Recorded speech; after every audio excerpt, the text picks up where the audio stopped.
స్వామియే శరణమయ్యప్ప. అయ్యప్ప స్వామి భక్తులు అయ్యప్ప గుడికి వెళ్ళినప్పుడు అక్కడ గుడిపైన తత్వమసి అని రాసుంటుంది. దీని అర్థం చాలామందికి తెలియదు.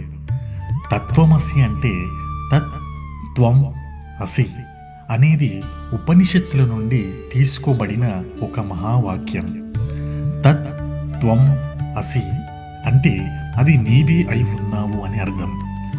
తత్ అంటే ఆ పరమాత్మ, త్వం అంటే నీవు, అసి అంటే అయి ఉన్నావు, ఆ పరమాత్మ నీవే అయి ఉన్నావు అని అర్థం.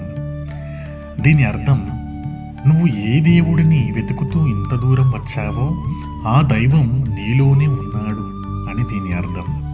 పరమాత్మ మరియు నీవు వేరు కాదు, ఇద్దరు ఒకటే అని దీని అర్థం. ఇలాంటి మంచి మంచి విషయాలు మీ ఫ్రెండ్స్కి అలాగే మీ శ్రేయోభిలాషులకి తెలియజేయండి, షేర్ చేయండి. స్వామియే శరణమయ్యప్ప.